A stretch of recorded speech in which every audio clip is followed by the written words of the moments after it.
Welcome, Pewter Report readers, viewers, and listeners, to a brand new edition of the Pewter Report podcast, energized by Celsius, the official energy drink of PewterReport.com. It is a Thursday edition of the show, but not our last of the week. We have one coming up tomorrow. And today we spoke with what we think are going to be future Buccaneers, future Ballhawks that this team is looking for. We met with corners, we met with safeties, a couple of tight ends as well who want to be Ballhawks on the offensive side, but we have a lot of focus on defense for today's show. A lot to get into as Pewter Report is live still from Indianapolis for the Combine.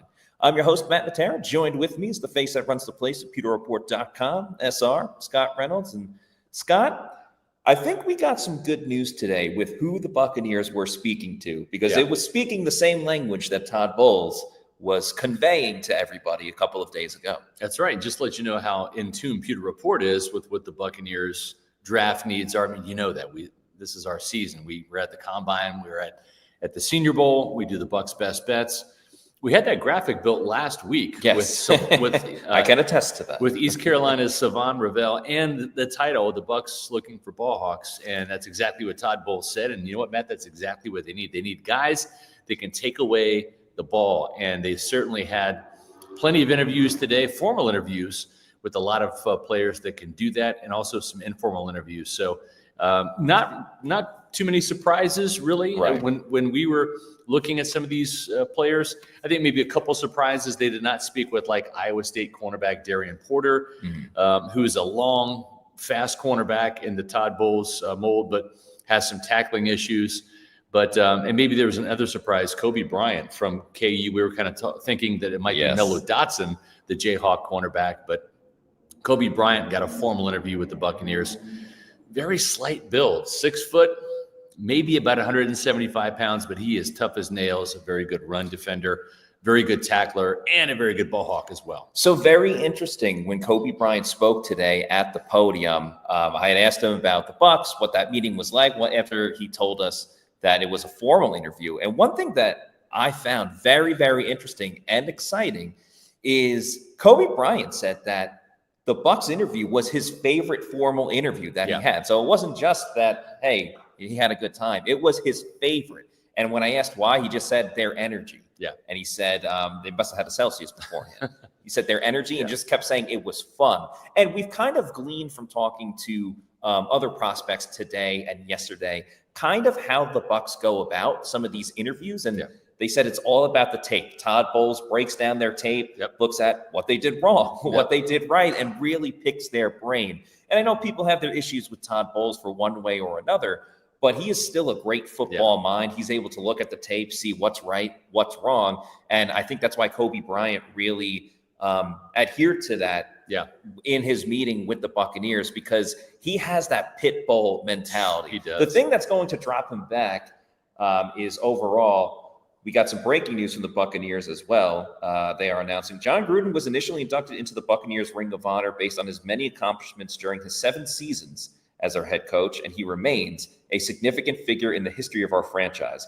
Upon further reflection, we have decided to reinstate him into the Bucs Ring of Honor. Congratulations That's awesome. to John Gruden. It's been quite the road for him, now working at Barstool Sports, but thank you to our fellow PR staffers, including Adam Savon and Bailey Adams, for giving that information. So some live breaking news on the show. We could talk about that a little bit later too, but John Gruden going back to the Bucs Ring of Honor. That's fantastic. That's great news. I'm still friendly with John, still text him and talk to him from time to time. Obviously he's all over Barstool right now. So he's living his best life. And that's just great news. It's great to see forgiveness in action, right? And I think people deserve second chances, and he's mended some fences. We saw him at a Buccaneer game this year. Still lives in the Tampa area. Oh, yeah. And he was a guest of the Glazer family. And so that was great to see. And I think that's phenomenal. His name goes back up in the Ring of Honor. So congratulations. But, there's a chance, Matt, that some of these guys that interview with the Bucs today, they might be the next Bucs Ring of Honor members down the road, right? I mean, this team already has a cornerback up there in Rondé Barber, and they might have another one. Who knows? But let's take a look at the cornerbacks that the Buccaneers formally interviewed today. East Carolina's Savon Ravel. That's right. There's no H in the pronunciation. Correct. Of that. It's Savon Ravel, and big long cornerback. In keeping with the Ballhawk theme, I'm just going to kind of read the interception totals. Now, he did have a shortened season during his senior year with a knee injury. He tore his ACL, but he is expected to be back fully ready to go by training camp. It happened early in the season. But Savon Ravel had 3 interceptions in the last 2 years, including 2 to start this year in 3 games, and had a pick 6 as well. So he's certainly a player that is in first-round contention. The other possible first-rounder, if the Buccaneers do decide to go cornerback, is Notre Dame's Benjamin Morrison. Morrison had a fantastic freshman year, 6 interceptions. Yeah. He has 9 interceptions in the last 2.5 years. He, too, coming off of a season-ending injury, had hip surgery. And, Matt, you spoke with him today. Very interesting thing from him as well. He spoke formally. You see it on the screen there. But there's a little bit of history between him and Todd Bowles, specifically. His dad, Darrell Morrison, was teammates with Todd Bowles in 1993 on the Washington, at the time, Redskins. What's interesting is that was Morrison's dad's first NFL season, his rookie season, but it was Todd Bowles last year. Bowles had began his career with Washington, started in 1986, I believe, until 1990, maybe 91. Won a Super Bowl with Washington, played for the 49ers for 1 season, then went back to Washington, played 2 more seasons. So they were teammates there, has that familiarity. And he said some very similar things to what Kobe Bryant was saying about just the overall energy and the way that they broke down tape and things of that nature. So I really enjoyed watching the tape of Benjamin Morrison too. Yeah. And, hopefully he can fully recover. He's going to have a private workout, so he's not doing anything at the combine. Right. Physically wise, he's going to give his hip a little bit more time to heal and be ready to go. But when I watch his game, like Kobe Bryant, we'll talk about more in just a moment, is more of a pit bull. There's a smoothness to the game of Benjamin Morrison. You mentioned the 9 interceptions. I see like a little bit of Darrelle Revis when I watch it. I'm not comparing him to Revis. I'm not saying he's going to be that, but the way he can anticipate things, the way that he can just adjust in air when a ball is coming, being able to read a play, that really stood out to me when watching his tape, seeing what he can do. And there's a reason why Notre Dame has had a really great defense over these past couple of seasons. And he's certainly responsible for why they have been successful over the past couple of years, even with his injury last season. Just his point of attack, I thought, really stood out. And he's really savvy. Scott Smith did a really good job on Buccaneers.com on a video where he kind of featured him. And he does a really good job of kind of squeezing the receiver to the out of bounds line. He kind of really uses that out of bounds marker as the sidelines really as that 12th defender. Just a really heady player. And I think that's something that Todd Bowles loves. He loves heady players. One thing specifically as well, and this kind of reminds me of the Revis comparison, is his last fully healthy year 2 seasons ago when they went up against Ohio State in Notre Dame. He was going up against Marvin Harrison Jr. Time and time again. And obviously Harrison's a fantastic wide receiver. That's why he was drafted so early last year. But he certainly held his own, had a pass breakup in the end zone, and showed no fear going up against what many believed was the top receiver at the time, still is. But just like that overall competitiveness that he had, not shying away from that big-time matchup. Yeah, it's going to be interesting to see what he weighs in at in terms of his height and his weight. He's listed as 6 foot, but is he one of those guys that when you actually get the tape measure out, is he 5'11" or 5'10"?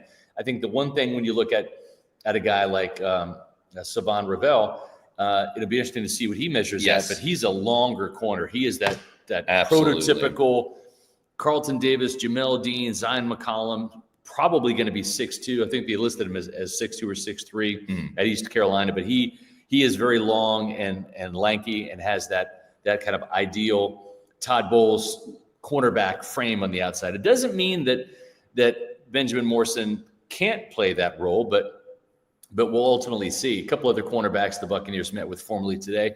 Kentucky Maxwell Hairston from Kentucky. Interesting player, had big-time numbers in terms of interceptions He had 5 interceptions in 2023, 1 interception last year, but still 6 over the last 2 seasons. And he had 3 touchdowns, right? So this is a guy that can find not just the ball, but find the end zone too. And you're looking for splash plays. You're looking for interceptions. You want a ball hawk. You want a guy that can score touchdowns for you on defense. That's what Maxwell Hairston did at Kentucky. Kansas cornerback Kobe Bryant, we spoke about him. Kobe Bryant had 13 career interceptions. Insane. 13 in 4 years. And he didn't even lead his team in interceptions last year. That was Melo Dotson, who's number 3. Kobe Bryant is number 2 in this picture. But Kobe Bryant had 4 interceptions this past season and 4 the season before that, along with 2 touchdowns. So that just goes to show you that's consistency right there. That's a consistent playmaker. And when I had a chance to ask him what he did well, he said tackling. Yeah. And if you look at his Pro Football Focus run grade, Matt, it's 91.3. Now, for a cornerback who might, and I emphasize the word might, weigh 180 pounds, he might be 175. He is a dog. He is tough as nails. He is not afraid to tackle. He only had 4 missed tackles last year. This is a very aggressive cornerback. Oh, and by the way, Melo Dotson didn't get a formal interview, but he got an informal interview. So while Kobe Bryant had 13 career picks at KU, Melo Dotson had 12 interceptions in 4 seasons, with 5 this year, 4 last year, and 4 career pick sixes, Matt. I also loved what Kobe Bryant had to say. A couple of things to add to your point about wanting to be able to tackle and stop the run. He said, I want to go and tackle Saquon Barkley. Yeah. Not many people say Right. that when you look at the gigantic thighs Yeah. that Saquon Barkley has. And of course, he was asked about, hey, you're not the biggest corner. Yeah. Is that going to hurt you? What do you say to the naysayers out there? And he said, the tape doesn't lie. Go and watch the tape, see how I've done. And yeah, he is up in the faces of every single wide receiver, whatever position that he is covering. He's aggressive. He anticipates. There was this cornerback. I'm trying to remember his name. He was 5'10", 180 pounds, pound for pound, the toughest Buccaneer player that I think has ever played in red and pewter, and even in orange and white for that matter. What was his name? Oh, Rondé Barber. That's right. Yeah, he was a pretty good cornerback. He's in the Ring of Honor with John Gruden. That's right, he is. And interestingly enough, the Bucs have drafted a Kansas Jayhawk before. And if you're wondering what in the world is this Kansas State Wildcat, me doing praising KU Jayhawks, well, my purple glasses come off. You like good football players. I love good football players. Aqib Talib, who was a Kansas Jayhawk, first-round pick for this organization, he and I were best friends, man. I loved Aqib Talib. He was a fantastic cornerback when he had his head screwed on straight here in Tampa Bay.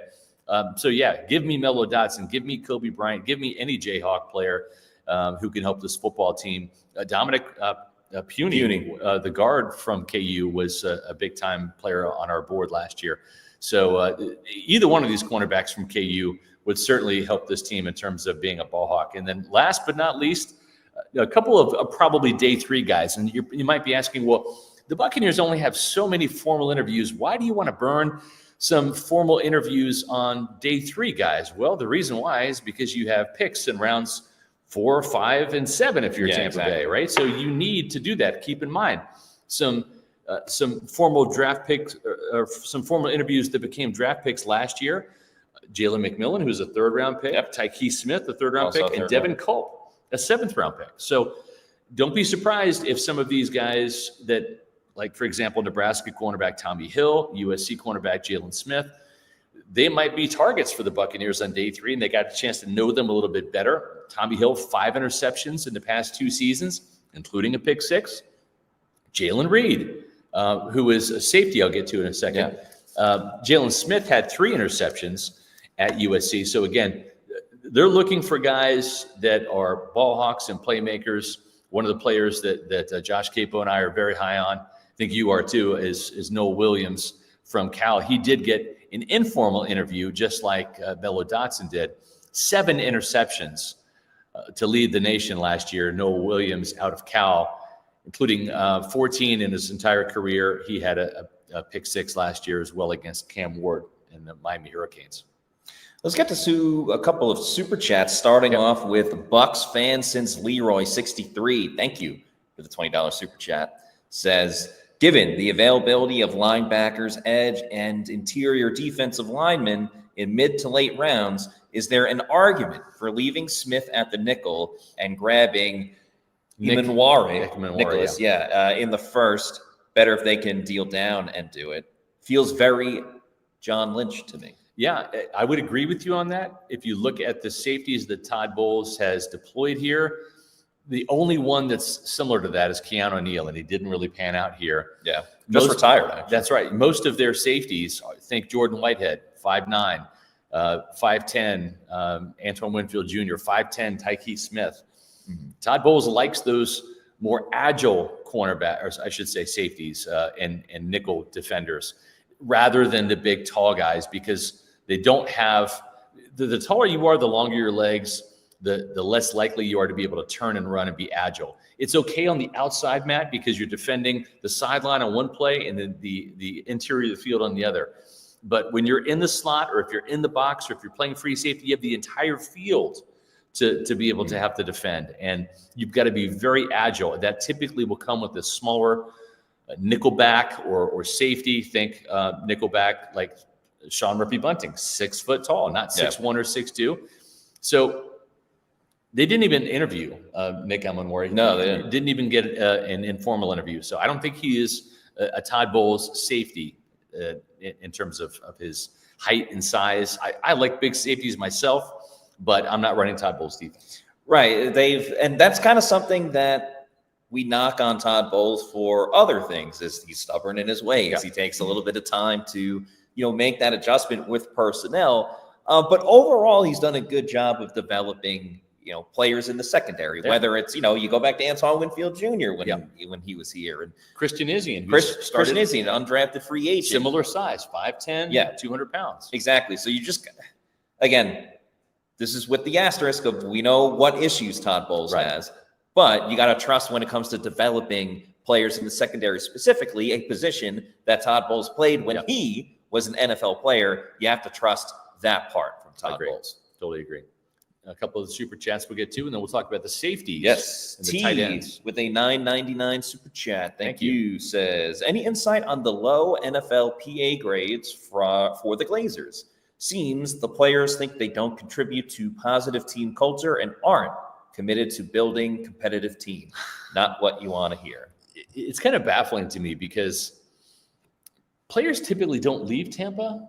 Like they want to stay in Tampa. They re-sign with the Buccaneers. The Glazers certainly open up the checkbook and pay them. Yeah. The facilities, we haven't heard any complaints. There haven't been, I've not heard anybody in coaching, personnel, or the players themselves even talk about the facilities, the cafeteria, in any type of disparagement. I mean, obviously, these surveys and questionnaires get filled out, but it's a bit of a head scratcher to me. When we go from the Bucs media room to the locker room, we pass the cafeteria. We don't go in the cafeteria, but we pass through it. And there are times I'm like, man, I wish I was in that cafeteria right now, based on what's available. Yeah, I do find it surprising. We obviously don't know every single in and out of the behind the scenes stuff with the Bucs, but they seem very accommodating to their players. There was a whole story about each player gets like a specific type of smoothie based on how they sweat during training camp and all these different technologies and stuff. So you see players want to not just spend time in Tampa, but even when their playing days are done, they want to continue to live in Tampa. Baker Mayfield kind of mentioned that. Obviously, he's still got a long way to go in his career. Most of the players train here. I know Mike Evans has got a home in Galveston. He's done that for his entire career, split time between the offseason between Texas and Florida. But Tristan Wirfs lives at one Buccaneer place during the offseason, And he's not from Florida originally. Exactly. A lot of these players aren't originally from even Tampa specifically. So the fact that they want to stay. It's a head scratcher. I don't have any reasoning for it. I'm not saying that it's not worthy of conversation. I just don't have anything to add to it because it's a little surprising to me. Right. And as far as it hurting team morale, we've spoken a lot about how this team is extremely cohesive. Yes, they all play for one another. Baker and the offensive linemen are going to the Bahamas and going on all these trips together. Grades. Yeah, Todd Bowles got another A grade. So it certainly hasn't impacted their play on the field as they've been to the postseason 5 years in a row. So I don't know. Yeah, I mean, everything we try to tell you guys, I know there's some of you that want Todd Bowles fired and all that, and I think we've been very fair to Todd. We've been critical when warranted, and we have been complimentary when also warranted, but the locker room has his back. They love playing for the guy. So that's just the truth. We'll get to this super chat, then talk about the safeties. Christopher Cole, thanks for the $1.99, says, thoughts on Gabe Taylor? Not terribly familiar with Gabe Taylor, to be honest. I've not scouted everybody in this draft. So to me, I don't know. When you look at the fact that the Buccaneers now are playing football into January, right? They made the playoffs for 5 years in a row now. That really kind of impedes our draft coverage a little bit because we're still in regular season and playoff mode and all that. I just don't have the time to really dive into tape and look at the college players or even free agency for that matter. There was a time where the draft was the priority because the Bucs are done by October. Yeah. Now they're pretty much not done until middle of January and sometimes not even until after February. So definitely would prefer the latter than the former, but certainly appreciate the question in the super chat. There were times during that decade of darkness, as I call it, where this team did not sniff the playoffs. Maybe you had like a 9-win season or the 10-win season when Josh Freeman was in his second year. But there were plenty of years where we would start to really dive into the draft in November because that's what everybody wanted to talk about was who was going to be the top 10 pick, who was going to be the top 5 pick, Yeah, let's start talking about some of these safeties that have met with the Buccaneers with formal interviews. There was Georgia safety Malachi Starks, Notre Dame safety Xavier Watts, Jonas Sanker from Virginia, and Jalen Reed out of Penn State. There are also some tight ends, staying on the topic with Penn State. You had Tyler Warren and Harold Fannin Jr. out of Bowling Green. Any of those names in particular, Scott, that pique your interest the most? Yeah, I mean, the interesting thing is when you look at Malachi Starks, right? This is the game-sealing interception against Auburn. Yeah. Georgia Bulldog, right? Tyke Smith certainly was teammates with him last year and for the last couple of seasons. He's a player that certainly has some big play capability. He's getting first-round buzz, and I know he does a lot of things well. Mm-hmm. Doesn't really have a lot of weaknesses to his game. It's going to be interesting to see how athletic he is in the testing. I think he's going to be a good athlete, but is he going to be a great athlete? I don't know. But really, he is the only safety outside of, say, Nick Imanwari who is getting first-round consideration. And I don't know if that's almost by default because there's not an Ed Reed this year. Right? Sure. There's not. It's not best Derwin of the worst, James. but it's the best of not the greatest class. Exactly. I think that's very fair to say. And when you look at Malachi Starks, 6 interceptions in 3 seasons. It's not bad for a safety. Yeah. He certainly is around the ball. He tackles well. He covers well. He does a lot of things well. Mm-hmm. Does he do anything great? When I look at the tape, I look at a very good player. I don't know that I look at a great player. He gets a lot of praise for stopping the run and being able to do that. Yeah. I don't. Obviously, the Bucs are trying to find a strong safety.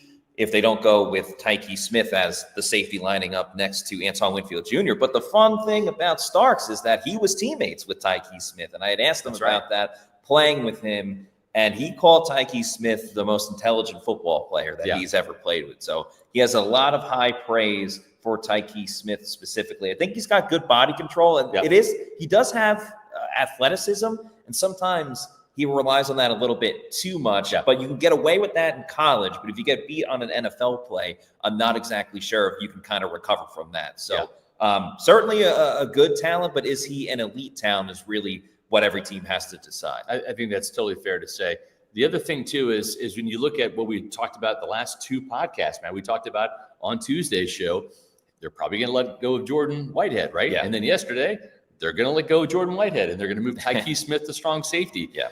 I don't know if there's value unless the plan is just to kind of reverse course and keep Tyke Smith at nickel and draft a Malachi Starks. They could do that. That is an option. Yeah. But it seems like Tyke, when he went to Todd Bowles and said, I want to be a strong safety, he's a playmaker. I mean, the 2 playmakers on this team in the secondary are Antoine Winfield Jr. and Tyke Smith. The Bucs hope it'll be Zion McCollum, but we haven't really seen that yet. But Tyke with 3 forced fumbles and 2 interceptions in an injury-shortened 13 games season as a rookie, that's pretty phenomenal. That's a hell of a debut, right? Especially for a rookie that's not playing the whole time because of playing in the nickel versus instead of starting at safety. So to me, if they were to draft Malachi Starks, it would be because a lot of the other guys that they want at 19 are off the board and they can't trade back. And it's almost like, well, he's a really good player, we'll take him. But I don't know if they're beating down the door to draft Malachi Starks. I don't know if he is that caliber of a safety where you're like, ooh, we got to have him. And then again, you're drafting him not to be a backup because you'd have to play him. You'd have to move Tyke back to nickel. And I'm not sure that that's what this team wants to do. So I think they're doing their due diligence with him. But the guy that kind of impresses me a lot is Xavier Watts from Notre Dame. And I really wanted to see him at the Senior Bowl. There are some concerns about how good of an athlete he is. What is his speed? And that might determine whether he is a day 2 guy or maybe he's a day 3 guy that kind of falls into the 4th round. But we're talking Ballhawks, Matt.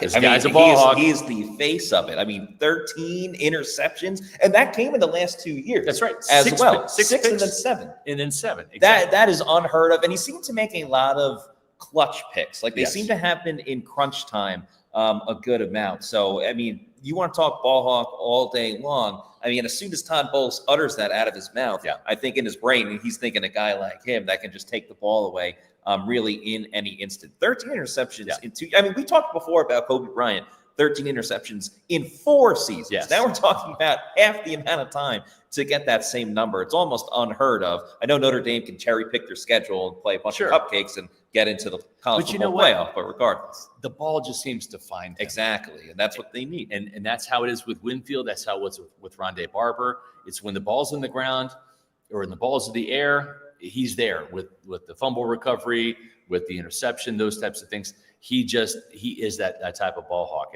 And so you almost wonder, well, if they do want to draft the safety, and they probably would want to have another one to have in a rotation in case there's an injury, they need to develop depth there. They're happy with Kayvon Merriweather, but he's not a ball hawk. Yeah. But this is a player you look at maybe on day 2 or day 3 to help bolster your secondary. And you can always use Tyke Smith in nickel at corner. And get him on the field along with Xavier Watts and Antoine Winfield Jr. So there's nothing that says you can't do that too.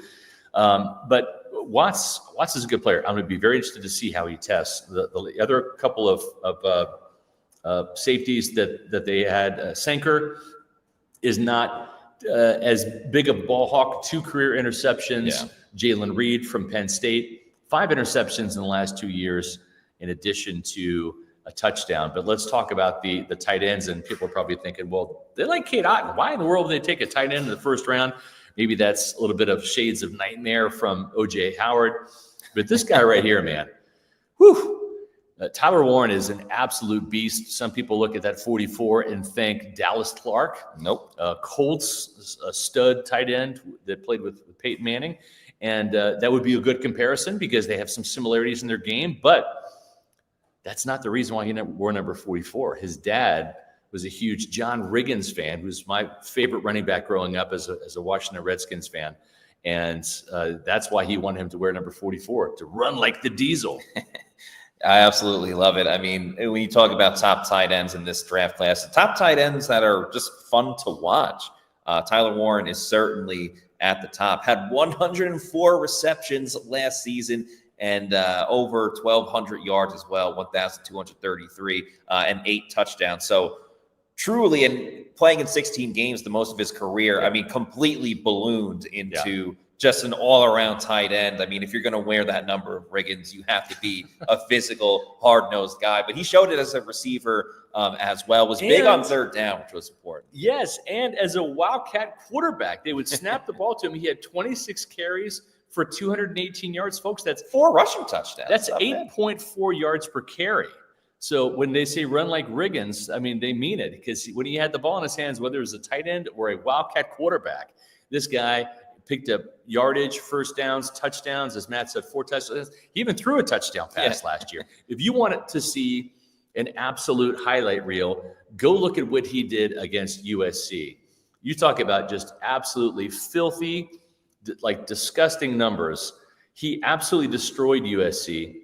That was a game where he had 17 catches.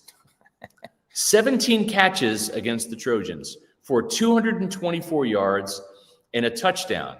And he also threw a pass as well in that game. So, and he had a 4-yard run. So there's nothing that this guy can't do. He is not just a tight end, Matt. He is an absolute weapon at the position.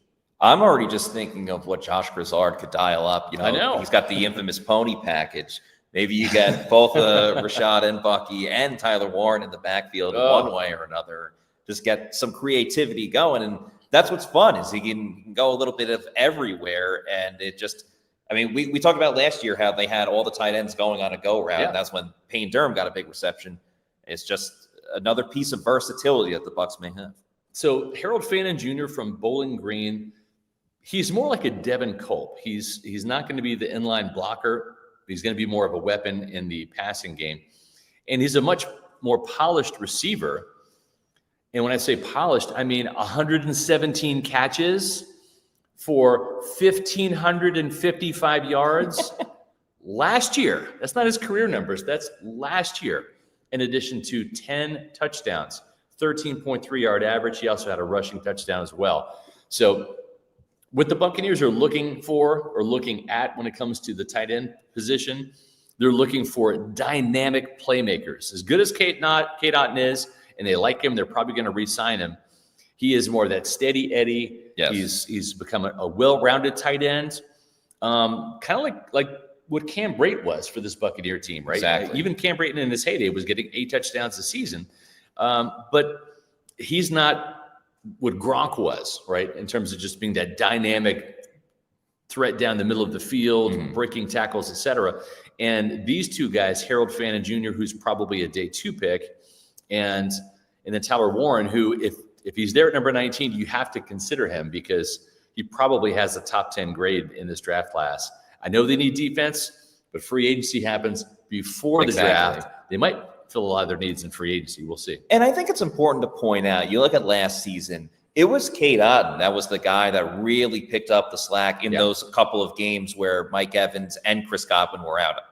Godwin was out for the rest of the season. By the way, happy birthday, Chris Godwin. It's his birthday today. Yes. But like when Mike was out for a couple of games and then came back, it was Cade Otton that picked up the slack. And he did a great job in that role. But imagine if you had a little bit more of an athletic tight end, a little bit more of a receiving tight end. I think Payne Durham is kind of that Payne Durham role, and Cade Otton is that too, with a little bit more flair for, receiving. But a guy that can truly take over a game like the 2 tight ends you just mentioned, I think would be important, because I think another thing we've really seen with this Bucs offense, especially last year, and I believe that will continue with Josh Grizzard, is yes, they have staples of being a really good running team, and Baker Mayfield was able to ball out. But they'll beat you in different ways. They'll attack your weakness and just continue to do it over and over. So if they find a game where they're playing an opponent and the tight end is running roughshod, they'll have no problem doing it. You just got to have the right guy to do so. We've got some right guys, too, and that is our Pewter Platinum member, Scott Federico, Rathel Gordon, Noah Parr, Scotty J, Dave Anderson, Eric McMillan, Zach Jarvis, Hezo813, Ash Fishpool, Joel Elrican, John Dale Morris, Sam, and Zach Brannigan. Thank you for your continued support. As Pewter Platinum members, you get the shout-outs every show. Yes. Greatly appreciate all of our Pewter people, whether you're someone who is an entry-level Pewter People member on our Pewter Report TV YouTube channel. You can show your support by becoming a Pewter Report TV channel member for as low as $3.99. Those are our Pewter People. You can also become a Pewter Pro member for $6.99 a month. Pewter Premier members are $9.99 a month, and Pewter Platinum members are $24.99 per month. And we typically have on Fridays at 1:30 a Pewter Insider Show. We're not doing that this week. Please forgive us, because we have a Friday podcast at 4 o'clock, and we are going to be busy still doing interviews with players. Tomorrow's show at 4 o'clock is the Bucs want another playmaking wide receiver. That's Ole Miss wide receiver Trey Harris. I'd love to see him get a formal interview with the Buccaneers. I think he'd be a great addition to this receiving corps. We'll see tomorrow, Matt, with the interview situation is with the Bucs. But that's our 4 o'clock show. So no Pewter Insider this week, but that will return next week on Thursday, because we will be having a travel day on Friday as we head out to sea for the Bucs cruise. That's right. Very excited for that. Going to be in the Bahamas, see some Bucs players, and have a grand old time. But speaking of seeing, I want to see a Celsius energy drink in front of me that I can drink. Of course, Celsius is the official energy drink of PewterReport.com. We love Celsius for a variety of reasons, but especially their fantastic flavors. I love the Arctic vibe. You can check out the Playa vibe or the Playa vibe, which is a pina colada, the retro vibe, tons and tons of great flavors. So if you need to know where to find a Celsius energy drink, maybe you're out of town like we are in a different city, go to the Celsius store locator on their website. Punch in your address, and it'll tell you the closest location where you can pick one up. Could be a Walmart, a Stop and Shop, a Publix, a 7-Eleven, or your bodega. Bodega. And once you keep going to your bodega, you know you love Celsius, and you're like, man, I want more. I can't live without Celsius. That's when you buy it in bulk. I'd recommend the variety pack because there's so many fantastic flavors. Go to Amazon, click on the subscribe and save, and have it sent to your place of residence whenever you want. You could do it at your leisure. Just make sure you're drinking Celsius energy drinks, the official energy drink of PewterReport.com.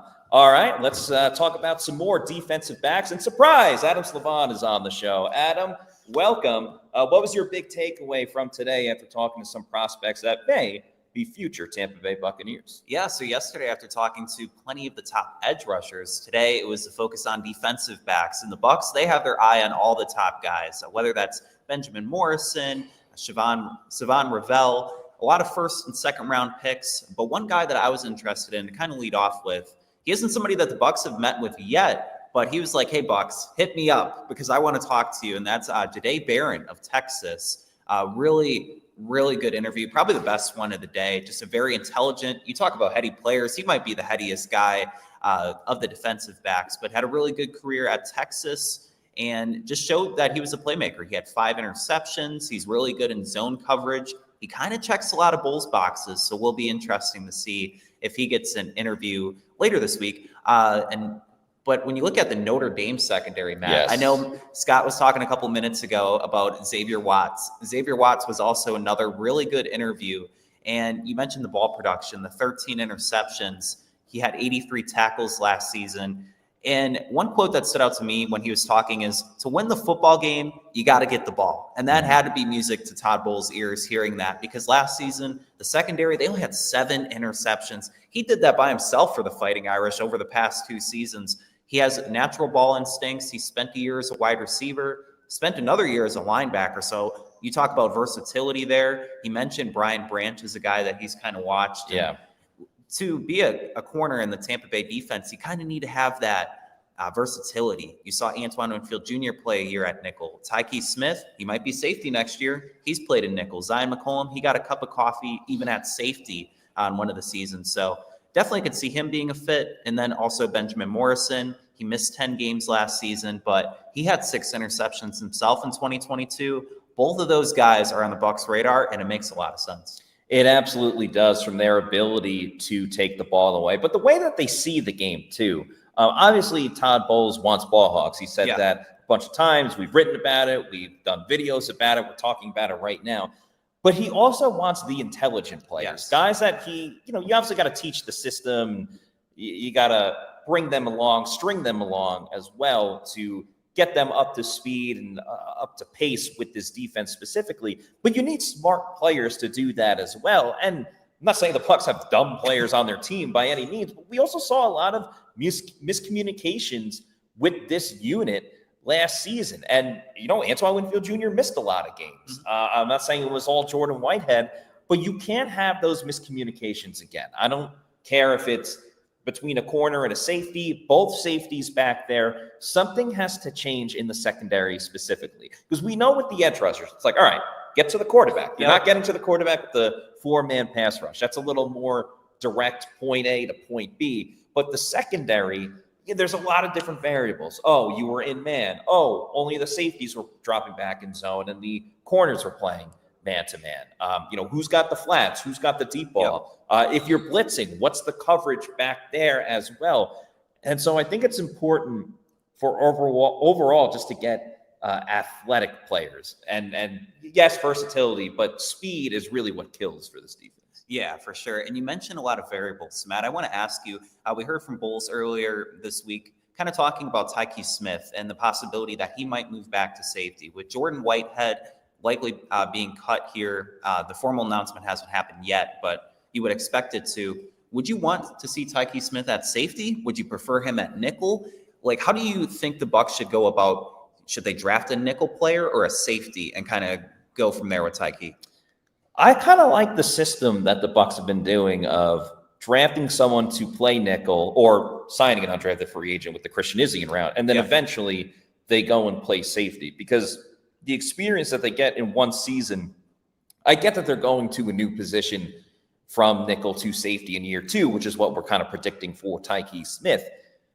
But Tyke Smith, his natural position is safety. He is used to doing that. And today's NFL, you get a lot of guys, and some of these players that we've already talked about, they already play in a number of different spots. I mean, the way that offenses are run, you're kind of forced to go one way or another with how you organize all of your coverage.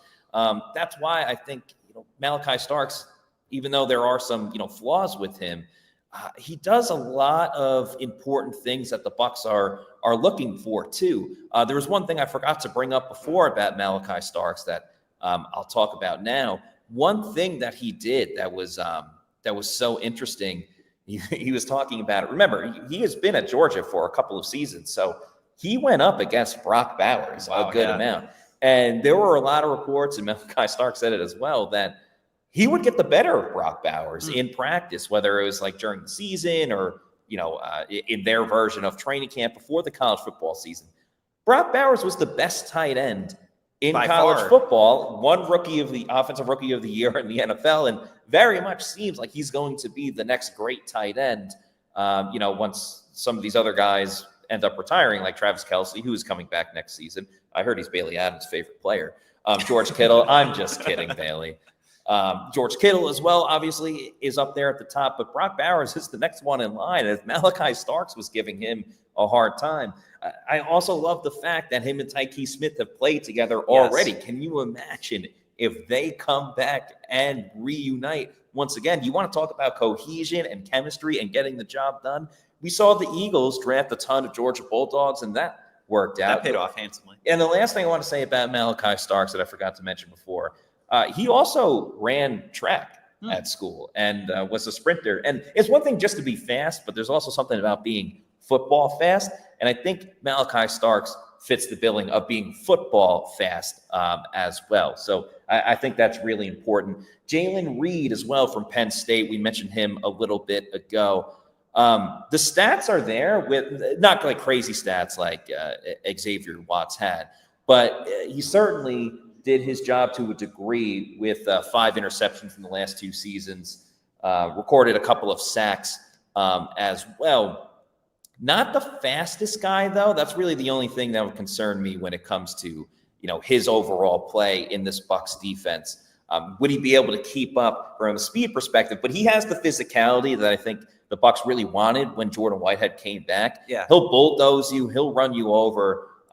Fans will be able to hear it in the crowd when he makes a hit. It's just the speed that I worry about a little bit more. But was there anyone else that you spoke to, or anyone else that you were doing some research on that may fit the billing for the Bucs? Or really just interested you? Yeah, there was one guy, Quincy Riley out of Louisville, somebody that we were big fans of at the Senior Bowl. Yes, Yaya Diaby's a big fan. Yeah, and Riley's a big fan of Diaby. He mentioned today that when he arrived at Louisville in 2022, he was looking at Yaya Diaby as somebody that he saw as a leader and also the work ethic. We know enough of Diaby's story and just how he got to Louisville. And he was at a military academy. He continued working and bettering himself to even be in consideration to be an NFL player. And so Riley's a fan of that. But you mentioned the move. If Tyke Smith goes to safety, you could draft Riley round 2 or round 3. And plug him in as the nickel. And there's that ball hawking ability. He had 8 interceptions over his past 3 seasons. And he kind of stands out. Now, he isn't the tallest guy. He might not be the fastest, but you talk about just having instincts and like just the ability to make plays on the football. I think at this point, that needs to have more of a focus than maybe just the traits, because you need production more so than traits at this point. And I think the Bucs have done a really good job in recent years of, finding that value late, whether it was Zion, whether it was some of the people that they drafted last year. They know how to, when you find players with great talent in later rounds, they do have some flaws, but that also doesn't mean that they can't, still be exceptional players for this team. And I think Quincy Riley, when we do mock drafts on Pro Football Focus, he seems to be a guy that always ends up on our list. So Quincy Riley, certainly an interesting thought for the Tampa Bay Buccaneers. Wanted to get to some comments as well. And we have one more super chat from Meets McGee. Thank you, Meets McGee, for this $5 super chat. Says, there's fans upset over the potential of drafting a wide receiver in the first. Please explain why good teams draft the board and not position. Well, because you want to build the most talented team possible. Sure, there are exceptions to the rules. Like if you have 5 Mike Evans on your team, you're probably not going to draft a wide receiver in the first round. But the fact of the matter is, players get older. They don't always play up to their ability. Contracts come into play. Some players at certain positions, you're just not going to be able to afford. So you have to make some tough decisions and let one go in free agency so you can re-sign someone else. That happens a lot more too when you are a good football team and you are consistently winning. So it's important to, replenish certain positions if you know that you are going to be getting a great player. And of course, the draft, players don't always pan out. There are some mistakes here and there.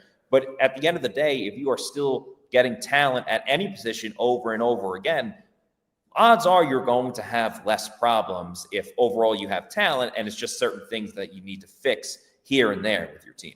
Yeah, that's a great point. And I think when you look at team needs, you kind of balance that need with the best player available. You see the most successful teams do that year in and year out, even if the fit immediately doesn't make sense on paper. I mean, you look at the Philadelphia Eagles, like I think a couple of years ago, they had Jason Kelce, but they drafted another guy, Landon Dickerson. But they kind of waited until Kelce retired to move some pieces around the offensive line. And you look at the Bucs with Kalijah Kancey, back when they drafted him, he wasn't even on the radar. Defensive line wasn't considered the biggest need of the bunch, but you get the best player available. You see him make that impact, and you can kind of make the pieces work from there. And then when you mention like free agency being before the NFL draft, you can kind of address some of the needs. And then when you're on the board at number 19, you can take that best player available if the gap between them is so large. So you kind of mentioned the wide receivers there. If a guy like Luther Burden's on the board or Ted McMillan out of Arizona, it'd be really hard passing up on a guy like that because the talent at that point, it could just be like so large of a discrepancy between that and maybe you get a corner who has a second round grade. I don't know. That's not how you build a successful winning football team. And the Bucs have done a good job of not really reaching for players. And I think that's important because a big part of the draft, in all honesty, and I think I've said this before, is patience.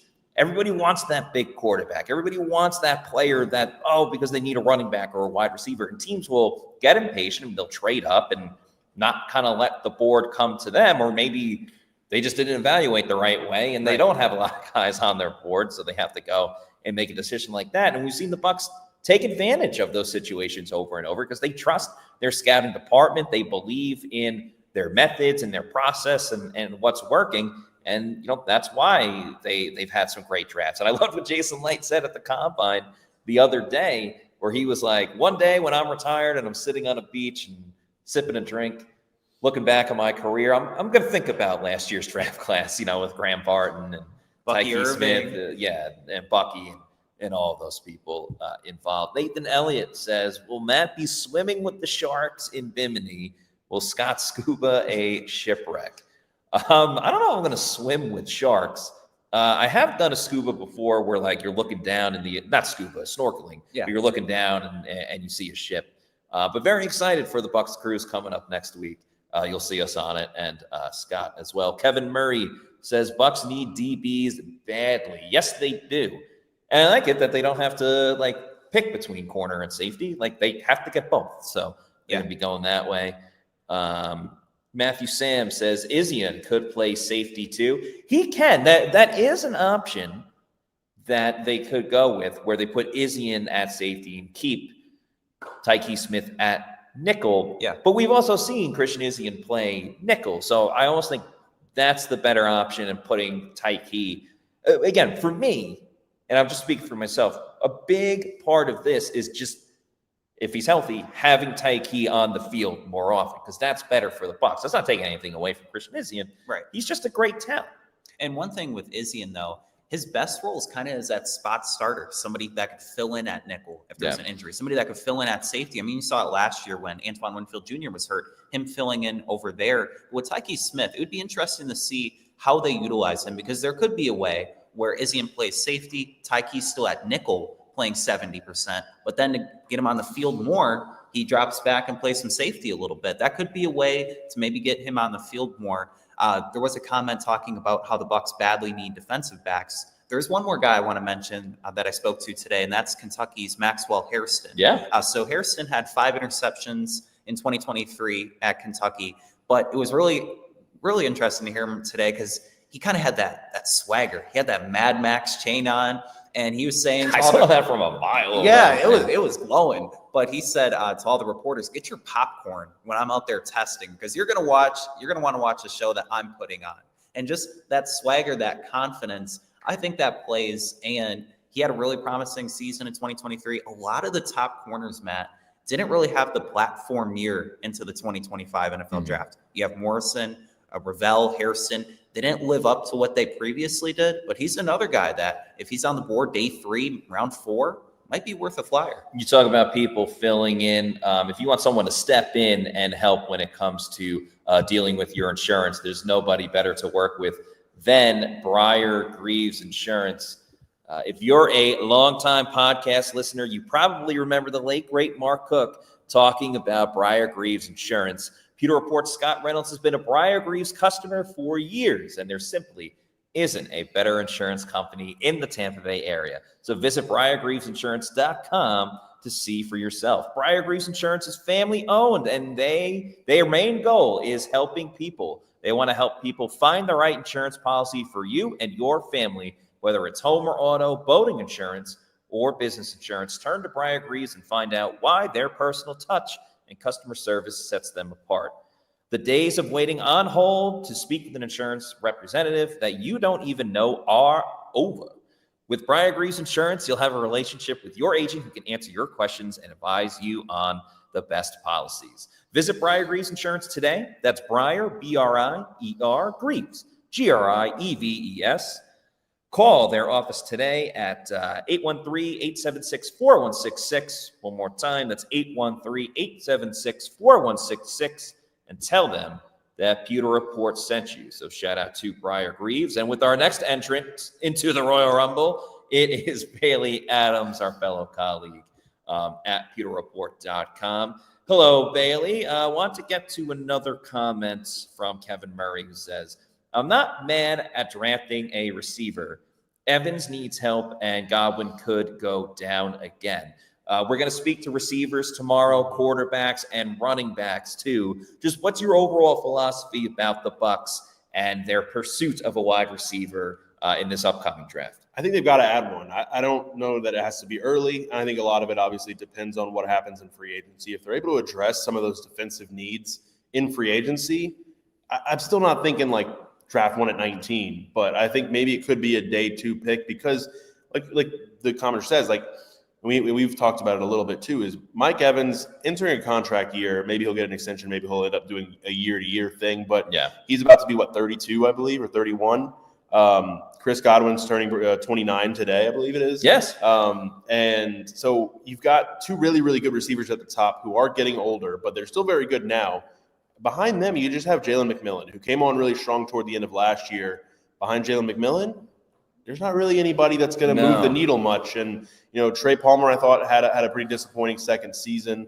Sterling Shepard's not a long-term option. There's really not a ton of Raheem Jarrett's a guy that they talk a lot about, but we haven't seen a ton from him. He gets injured a lot too. Yeah, he does. And the same thing, Cameron Johnson spent a lot of last year injured. So you don't have a ton behind those top 3 receivers. And, I'm including Godwin in this, assuming they're going to re-sign him. Yes. But I think even if they do re-sign him, they're going to need a 4th receiver, both for this year, as depth, as somebody who can contribute. And also, in the near future, you're going to need that guy to step up. And you don't want it to come to a point where you say, all right, we got to replace Mike Evans. It's time, he's retired, or Chris Godwin's, getting near the end of his career. Now we got to scramble to find our next guy. You'd love to have that guy in place already. Yes. So why not do it now? I understand that there are a lot of needs on defense, and it's a loaded draft at a lot of different defensive positions. But I think wide receiver might be a sneaky need that, maybe they're going to surprise us a little bit with an early draft pick. Yeah, I don't want the Bucs, whenever Mike Evans is no longer playing in Tampa Bay and hopefully just retires and doesn't go anywhere else. I'd be shocked if he goes anywhere else. But when that day comes where Mike Evans isn't playing anymore, I don't want the Bucs, because even if Mike's not playing and let's just say Chris Godwin's still here, it's still going to be the Bucs need to draft a wide receiver. Yeah. But I don't want it to be they have to draft a wide receiver. I want it to be, this next player is stepping up. And Jalen McMillan could very much take an even bigger step this year and become like a no doubt about it key contributor to this team. He had a great run down the stretch, but I'm not exactly banking on that for the next season. He was banged up for a lot of the year too. Exactly. I mean, it's a position where the Bucs have had a lot of injuries and they've had to dip into that depth. So right now they don't have a lot to dip into beyond those top 3. No doubt about it. And we spoke about this with the defensive tackles, but I think it applies for the wide receivers, not named Mike Evans, Jalen McMillan, and Chris Godwin. That's not how I view them on the depth chart. I'm just talking about who's actually on the Bucs roster at the moment, because technically Chris will be a free agent. Mm-hmm. But we talk about how the Bucs may draft a defensive tackle to push, obviously not Vita Vea and Kalijah Cansey, but the CJ Brewers, and if Will Golson's back and Greg Gaines, see if they can find better talent there. Mike Green, not the Marshall guy, the defensive tackle. I think the Bucs can do that, even if it's not in the first round, but a second or a third round receiver, if they address some of their other options on defense, and push Trey Palmer, push Rakim Jarrett. I don't think Sterling Shepard will be back, because Ryan Miller had some clutch moments, but if you're relying on Ryan Miller for more than like one game that isn't week 17 where you clinched a bye, going to the playoffs, that's not the best way to go about it. And it's difficult. You can't fill every need every single year just based on, how all of this is drawn up. But one other position I'm curious about, actually 2, we can kind of answer this quick. How do you want the Bucs to address the backup quarterback position? Because there's Michael Pratt, but then after that, there's no guarantee that Kyle Trask is coming back. Should they go with a veteran and, have that secure backup for Baker Mayfield? Or draft one, and now you're trying to develop 2 guys and may the best man win. See, I don't know if I don't think drafting one is really in the cards for this year. I think, if anything, I know they talked the other day about Michael Pratt and their willingness to kind of see what he has. I think they're going to get that either way. I think the other quarterback they bring in, because John Wolford is obviously now with Jacksonville with Cohen. So right now, even if they re-sign Kyle Trask, they draft somebody else, they bring in another veteran, they're going to get more reps for Michael Pratt. But I don't know. Right now, and it depends on what his market is, if he's going to try to find a starting job somewhere, if he can find a starting job somewhere. I'm almost leaning toward bringing back Kyle Trask because I don't know that there is really a need with as many other needs as the Bucs have. I don't know if there's really a need to go exploring at the quarterback position right now. And I know, people will say, well, what if Baker goes down? The Bucs have been very lucky, knock on wood over the last as physical as he 5 plays. years. Yeah, as physical as he plays with the last 2 seasons, obviously before that, Tom Brady not missing a game. Like they've been lucky, knock on wood again. But I don't know. I think you're in a position most times when your starting quarterback goes down, or if your starting quarterback goes down, season can be shot. If it's gone for a long period of time, the season can be shot. So, even if they bring in a veteran backup, whoever that might be, you're not going to get that high level of play, I wouldn't think. Any higher than what you're going to get from a guy like Kyle Trask, who has been in this system or a version of this system, and has worked with these receivers. So I'm almost leaning toward re-signing Kyle and kind of just seeing what happens next year, as far as, because it's going to be a contract year for Baker next year already. Yeah, it's crazy to think of, or not next year, but 2026. The following season after this. 2026 will be. So it's a weird thing how you kind of already looking a little bit at the future of the quarterback position, but I don't think that's something they have to spend a ton of time on right now.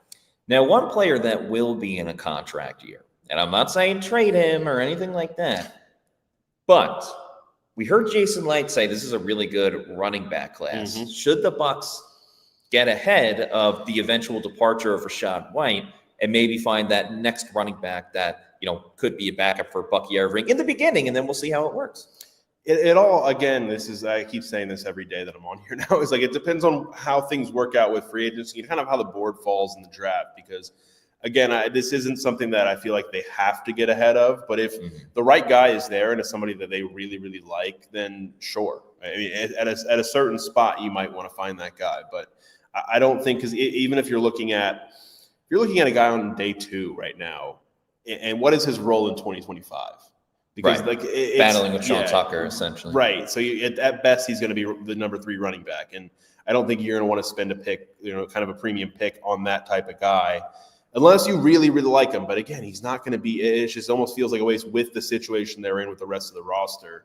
It doesn't feel like something they can really afford to do. Now, if it gets later in the draft and they kind of have most of their needs addressed and they want to kind of take a flyer on somebody, sure. Somebody that makes sense to be, whatever. I know they don't have a 6th round pick, but if it's a 7th round pick, that guy makes sense as a number 4 running back who can maybe develop, or a number 3 running back this year who can maybe develop and take over for Rachaad White. So not something, again, that I'm looking heavily at right now if I'm the Bucs, but something they could think about. And if the right situation pops up. Yeah, I think at best it should be, like you said, they don't have a 6th round pick, but who knows? They could trade back and get a 6th pick, whatever it may be. It would have to be a 6th round pick. Or a 7th round pick to really address that. Yeah. But I am kind of a fan of getting ahead of it. I think free agency will dictate a lot of how they go about the draft itself, because, if they end up not needing an edge rusher, that changes a lot of the game, or an edge rusher that they have to pick in the 1st round. But when it comes to picking places to have great food and drinks, there's no better spot than walk-ons. There are 3 walk-ons in the Tampa Bay area, 1 over in Lakeland, another in Wesley Chapel, and a 3rd, but certainly not least, over in Midtown by Raymond James Stadium. Download the Walk-Ons app. Earn Walk-Ons rewards like free mozzarella logs. When you download today, you can also earn bonus points for certain purchases, like getting the Southern Bourbon Wings. Get 100 bonus points for the Southern Bourbon Wings and their sauce. So shout out to Walk-Ons. They have great deals day in and day out. Watch some fun games. You got college basketball, the NBA, hockey. March Madness is right around the corner. So check out our friends at Walk-Ons. Just a reminder, this is not our last show of the week. We will have another one tomorrow after speaking to wide receivers, quarterbacks, and running backs at the Combine. We'll discuss what playmakers the Bucs are talking to and who Tampa Bay might be interested in. So that's going to do it for us on today's show. In the meantime, if you're not already watching, please follow us on our social media on X, Facebook, and Instagram. We are at Pewter Report, and our YouTube channel is Pewter Report TV. Please like and subscribe. Leave a comment on this video. So for Bailey Adams, for Adams Levon, for Scott Reynolds, I'm Matt Matera saying thanks everybody for watching, and we'll see you tomorrow at 4 p.m. for another edition of the Pewter Report podcast. Out.